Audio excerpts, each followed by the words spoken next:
When a rude customer humiliates an employee with Down syndrome, the store falls silent until Clint Eastwood steps in.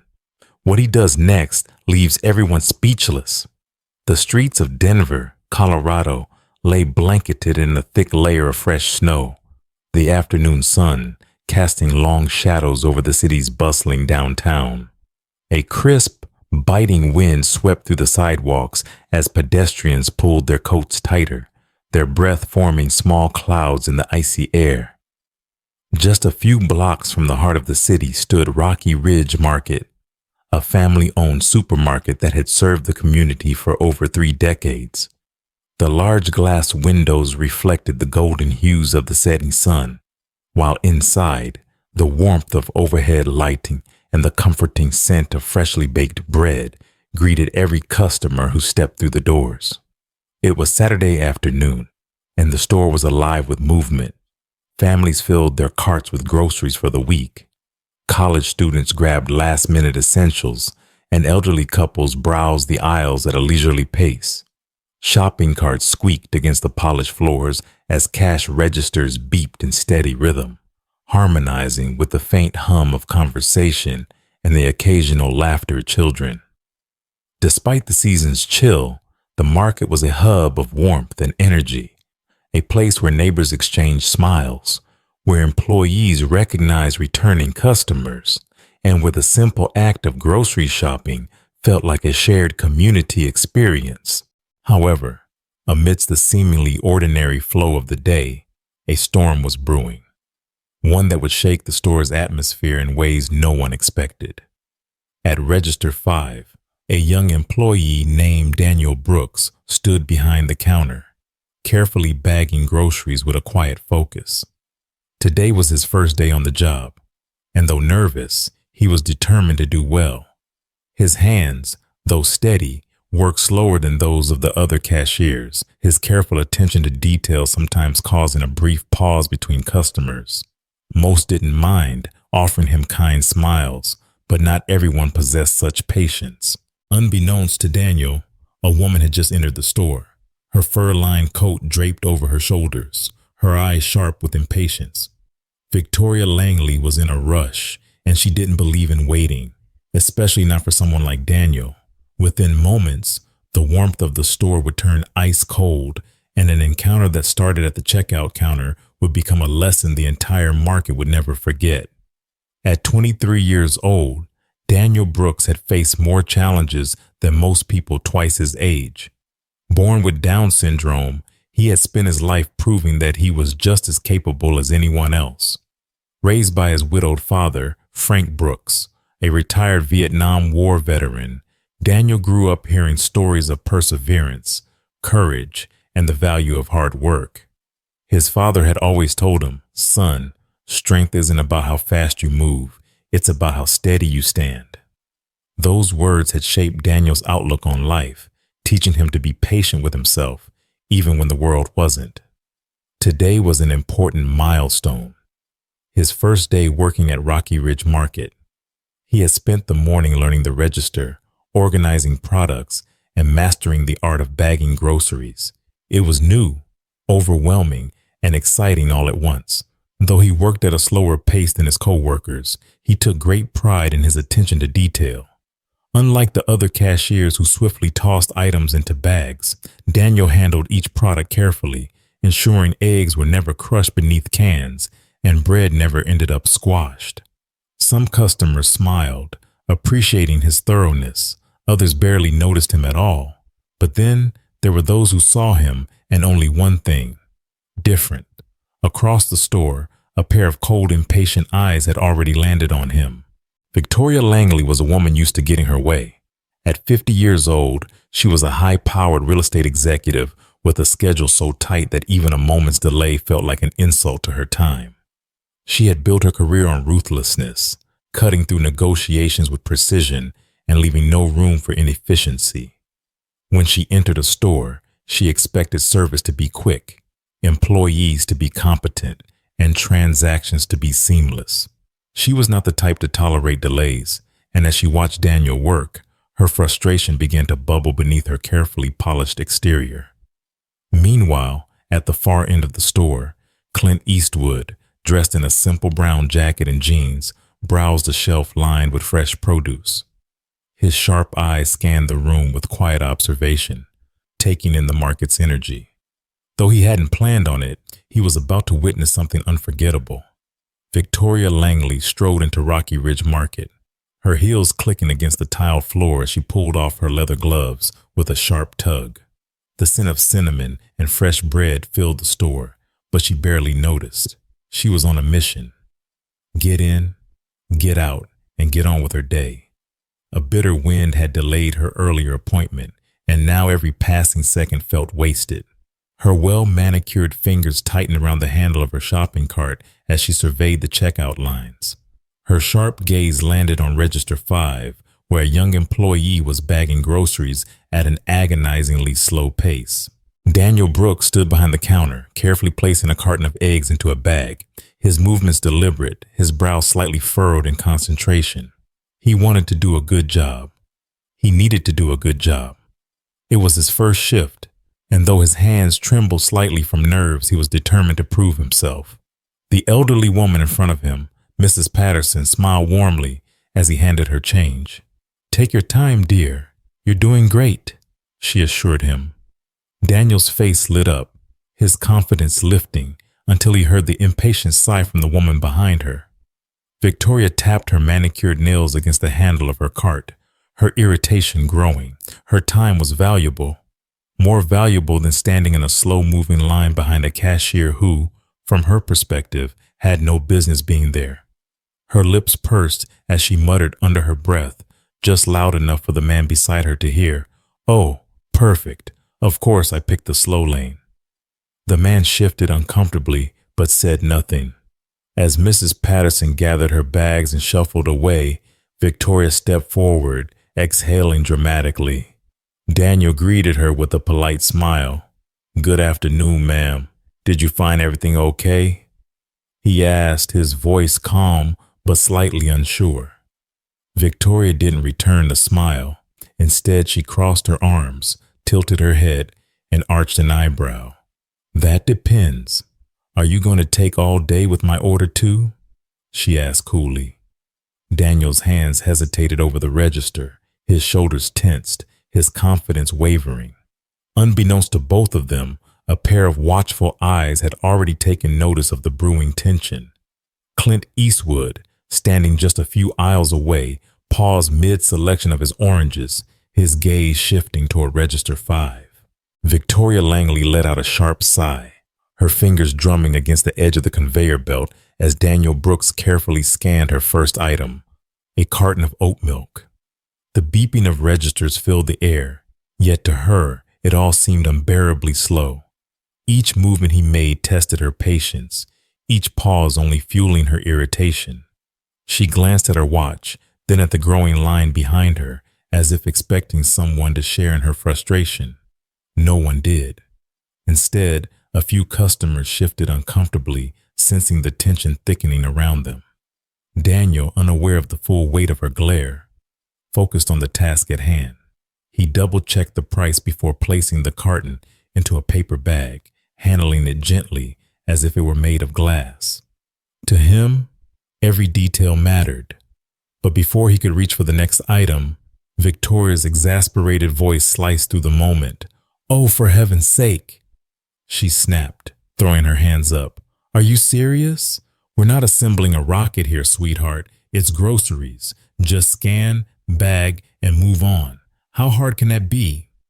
Daniel's hands visibly trembled, his grip faltering as he reached for the next item, a glass jar of pasta sauce. His heart pounded against his ribs, the weight of her words pressing down on him. He had heard tones like hers before, the condescending remarks, the sharp stares, the underlying message that he didn't belong. He tried to ignore the tightness in his chest, forcing himself to continue. The jar slipped from his hands, tumbling toward the counter. It didn't break, but the thud was loud enough to make Victoria smirk in triumph. "Oh, wow. You can't even hold on to a jar? This is pathetic." She scoffed, shaking her head. "Honestly, did they hire you out of pity?" A hush fell over the register area. A mother standing nearby shifted her child closer. An elderly man furrowed his brows, and another shopper discreetly pulled out a phone, recording the scene. Daniel swallowed hard, blinking rapidly to keep his emotions in check. And then, from the other side of the produce section, a steady, gravelly voice broke the silence. "That's enough." Victoria's head snapped up, her smirk faltering. Customers turned toward Clint Eastwood, who now stood just a few feet away, his hands in his pockets, his piercing stare locked onto her. The weight of Clint Eastwood's voice settled over the store like a sudden storm, halting the tension in its tracks. His words weren't loud, yet they carried an authority that made the air shift. A few customers gasped softly, others exchanged looks of surprise, and the man who had been recording tilted his phone slightly, zooming in on the legendary actor. Clint stood there, calm but unwavering, his sharp gaze fixed on Victoria Langley. The fluorescent lights above cast faint shadows across the creases in his face, highlighting the sheer presence of the man who had stared down outlaws on the silver screen. Victoria blinked, startled for the first time. Her lips parted as if to speak, but nothing came out. She hadn't expected anyone to confront her, let alone Clint Eastwood. Regaining her composure, she forced a small laugh, flipping her hair over her shoulder in feigned indifference. "Excuse me?" she scoffed, her voice laced with condescension. "And who exactly do you think you are, telling me what to do?" Clint took a slow step forward, his boots scuffing softly against the tile floor. He didn't answer her question right away. Instead, he looked past her, to Daniel, who stood frozen behind the register, his hands still trembling slightly. Clint's expression softened just a fraction before he returned his steel-eyed stare to Victoria.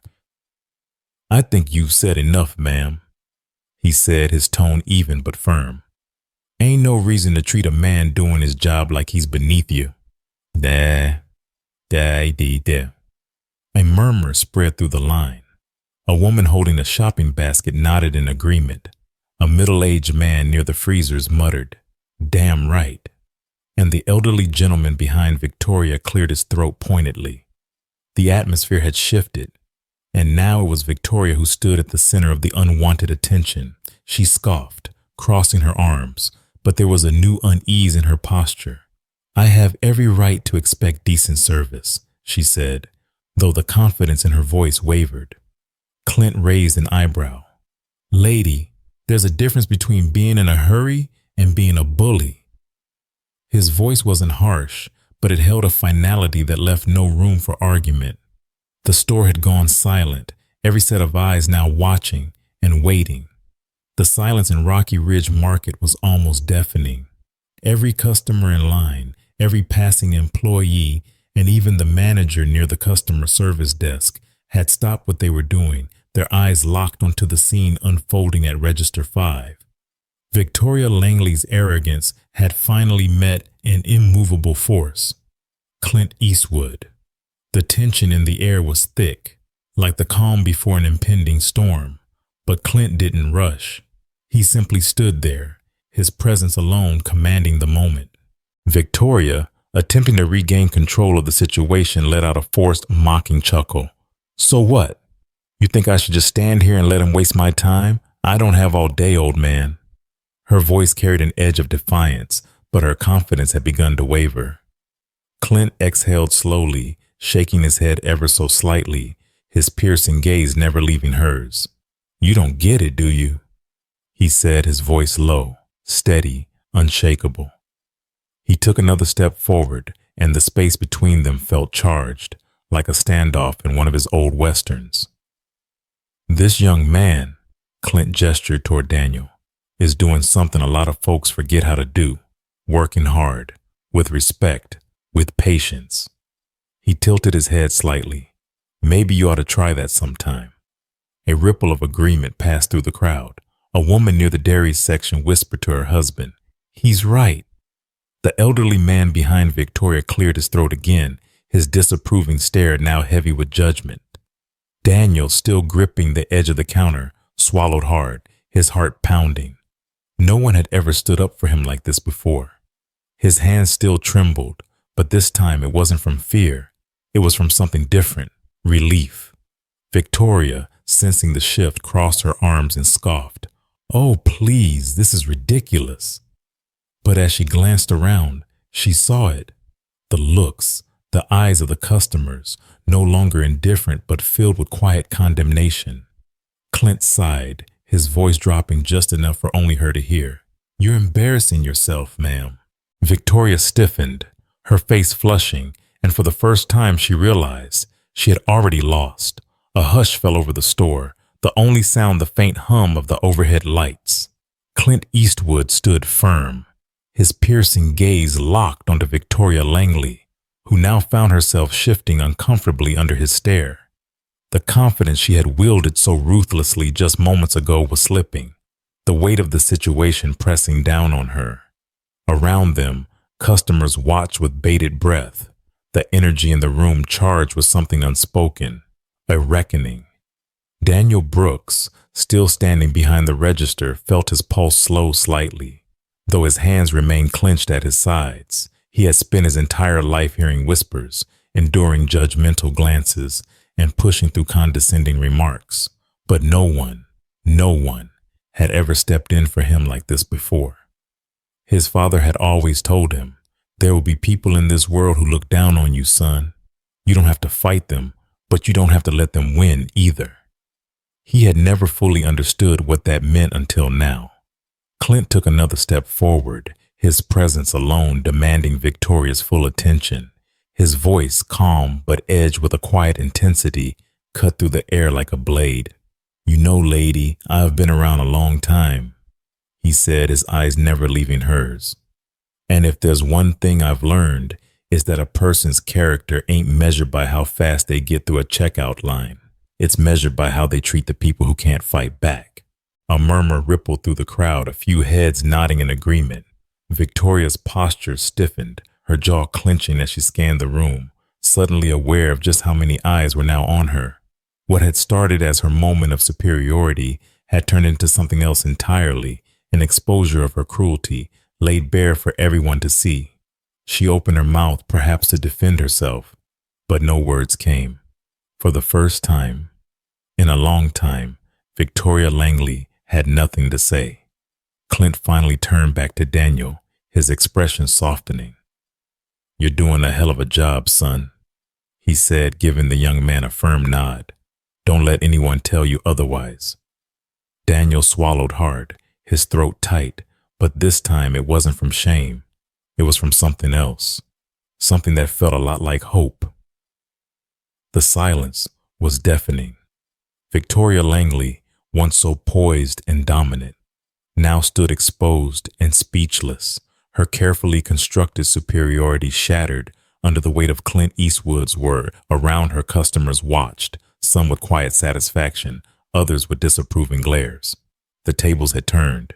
Realizing she had lost, Victoria scoffed, grabbing her designer handbag and snatching her remaining groceries from the counter.